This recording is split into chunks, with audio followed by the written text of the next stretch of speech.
بیٹی کی پیدائش پر خفا ہونے والے کون؟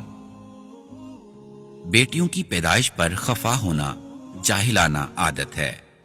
اللہ تعالیٰ نے ایسے اوصاف کافروں اور مشرکوں کے بیان فرمائے ہیں۔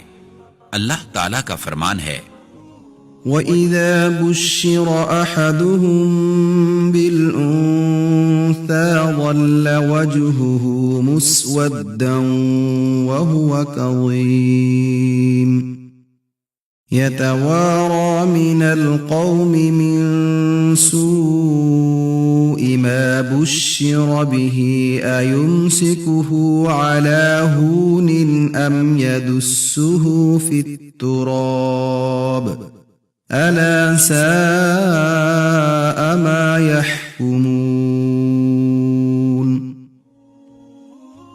جب ان لوگوں میں سے کسی کو بیٹی پیدا ہونے کی خوشخبری دی جاتی ہے تو رنج کی وجہ سے ان کا چہرہ کالا پڑ جاتا ہے، وہ غم میں ڈوب جاتا ہے، گویا لڑکی پیدا ہونے کی اسے جو خوشخبری دی گئی ہے وہ ایسی برائی کی بات ہوئی کہ وہ لوگوں سے چھپتا پھرے اور سوچ میں پڑ جائے کہ ذلت قبول کر کے بیٹی کو لیے رہے یا مٹی تلے گاڑ دے۔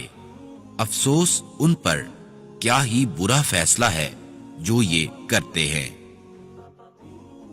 اس آیت کریمہ سے علامہ ابن قیم رحمہ اللہ نے یہ مسئلہ اخذ کیا ہے کہ یہ جائز نہیں کہ بیٹے کی پیدائش پر مبارکباد دی جائے اور بیٹی کی پیدائش پر نہ دی جائے۔